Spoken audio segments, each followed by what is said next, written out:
बिस्मिल्लाहिर्रहमानिर्रहीम, अस्सलाम वालेकुम and welcome to our fourth lecture.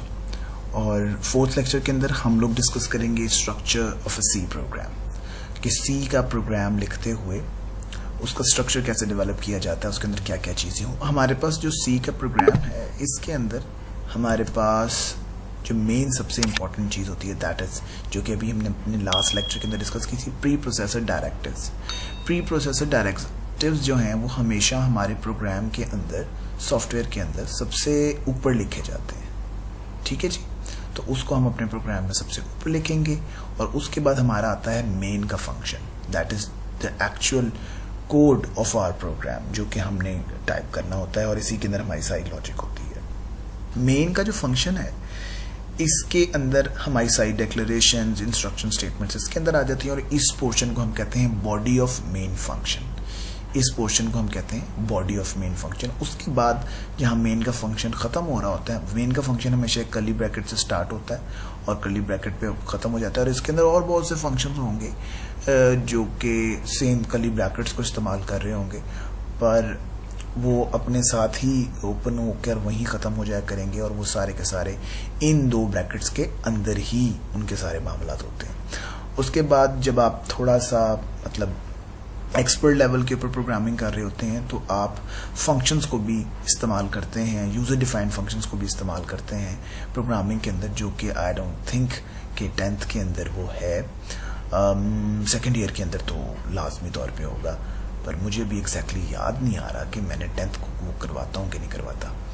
Alright, तो ये वाला पोर्शन हमारे लिए ऑप्शनल होता है। अगर आप इसके बगैर, मतलब आप कोई भी यूज़र डिफाइंड फंक्शन नहीं इस्तेमाल कर रहे तो इट्स अप टू यू, इसके बगैर आपका प्रोग्राम बिल्कुल ठीक होता है और चलता है।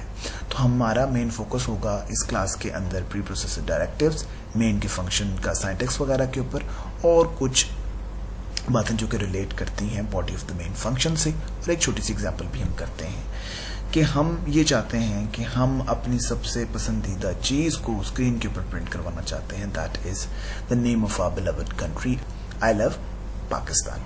तो उसके लिए आप अपना एडिटर ओपन करेंगे, डेव सी के नाम से है, डेव सी प्लस प्लस। ये यहाँ पर जो लिखा हुआ है वर्जन, ये ओल्ड वर्जन है, and I will try to put a link in the description of this tutorial, और वहाँ से जाकर आप इसका लेटेस्ट वर्जन डाउनलोड कर सकते हैं।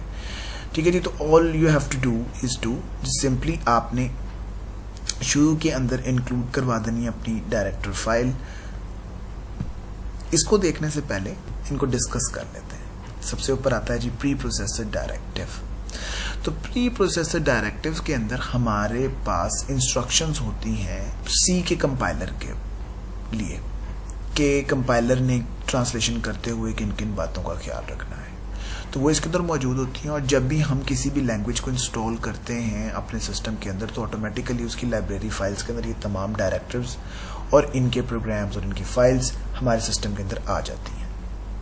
तो जब भी सी का प्रोग्राम ट्रांसलेट किया जा रहा होता है मशीन लैंग्वेज के अंदर, before translating a C language program into machine language, the compiler of C language carries out the processor directives. तो वो कोड के ऊपर जाने से पहले प्री प्रोसेसर डायरेक्टिव्स को देखता है, समझता है और उनके ऊपर काम करता है। The directive start with number sign, ये हमेशा हैश टैग के साथ, नंबर साइन के साथ स्टार्ट होते हैं। The most commonly use preprocessor directives are include और डिफाइन। ये दो प्री प्रोसेसर डायरेक्टिव्स हम लोग अपने इस कोर्स के अंदर डिस्कस करेंगे। इंक्लूड को हम अभी देख लेंगे और डिफाइन को हम कुछ लेक्चर्स के बाद देखते हैं। तो इंक्लूड के अंदर, जिसके बगैर आपका प्रोग्राम चल ही नहीं सकता, और ये भी हम pre processor directives header files की बात कर रहे थे, तो आपके पास 3 किस्म की हेडर फाइल्स होती हैं। और इसको इंक्लूड करवाने का तरीकेकार ये है कि आप सबसे पहले नंबर साइन लिखते हैं, नंबर साइन लिखने के बाद आपने इंक्लूड लिखना है, उसके बाद आपने लेस देन का सिंबल, जिसको एंगल ब्रैकेट भी कहा जाता है, ये आपने ओपनिंग ब्रैकेट लगाई, उसके अंदर आप अपनी हेडर फाइल का नाम लिखेंगे और उसके बाद उसको क्लोज करेंगे। फॉर एग्जांपल आपने लिखा है stdio.h या cconio.h या math.h, जो 3 किस्म की आपके पास अवेलेबल होती हैं। उसके बाद हमारे पास आ जाता है मेन का फंक्शन। तो मेन का फंक्शन ही बेसिकली आपका प्रोग्राम है, जिसके ऊपर आपकी तमाम कोडिंग और लॉजिक बेस कर रही होती है।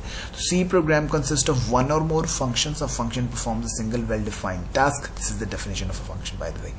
Every C program must have the main function. Main function के बगैर एक प्रोग्राम कुछ भी नहीं है.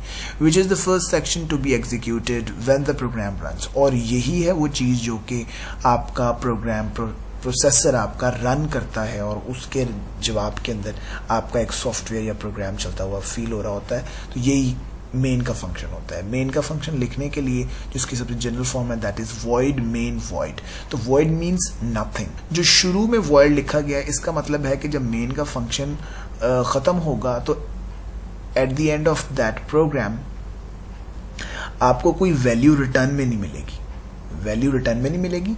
और ब्रैकेट के अंदर वॉइड जो लिखा हुआ है इसका मतलब यह है कि जब प्रोग्राम स्टार्ट हो रहा है तब भी आपको इसको स्टार्ट होने से पहले कोई वैल्यू नहीं देनी पड़ेगी.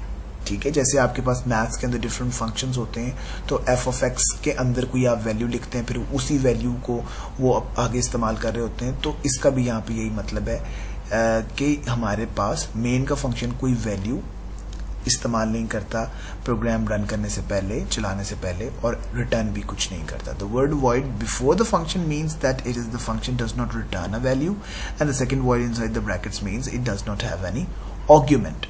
ये आर्ग्यूमेंट कोई नहीं लेकर जाता. उसके बाद हमारे पास आ जाती है मेन बॉडी. मेन बॉडी जो है वो मेन मतलब मेन का जहाँ पर आपने फंक्शन डिक्लेयर किया उसके फौरन बाद हम कर्ली ब्रैकेट्स को इस्तेमाल करते हैं. पहली कर्ली ब्रैकेट से लेकर आखिरी कर्ली ब्रैकेट के दरमियान में जो कुछ भी होता है वो सारा कुछ मेन का फंक्शन कंसिडर किया जाता है और इसी के अंदर वो सारा कुछ होना होता है. The body of the function main is surrounded by braces. The left brace indicates the start of the body of the function and the matching right braces indicates the end of the body of the function.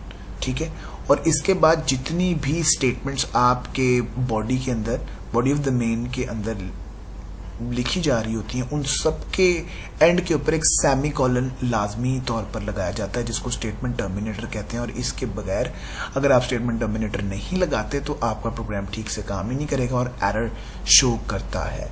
Now we are going back to our first program that is we are going to print I love Pakistan. तो यहाँ पर आप देख सकते हैं कि सबसे पहले आपने एक प्री प्रोसेसर डायरेक्टिव इस्तेमाल किया stdio.h. आपने लिखा hash include angle bracket open की, उसमें stdio.h लिखा, एंगल ब्रैकेट क्लोज करके एंटर किया तो ये ऑटोमेटिकली इसको ग्रीन कर देगा. आपको इसको ग्रीन करने की जरूरत नहीं है. ये एडिटर है, ये ऑटो डिटेक्ट करता है कौन सी लाइन क्या कर रही है.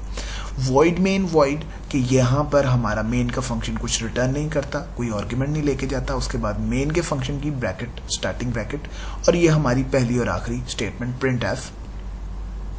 प्रिंट एफ का सारा कोड stdio के अंदर मौजूद है जो कि लिंकिंग के अंदर इसकी जगह पर रिप्लेस कर दिया जाएगा और जो कुछ इसकी ब्रैकेट्स के अंदर इन्वर्टेड कॉमर्स के अंदर लिखा हुआ है वो स्क्रीन के ऊपर एज इट इज प्रिंट हो जाएगा जो लिखा है आई लव पाकिस्तान.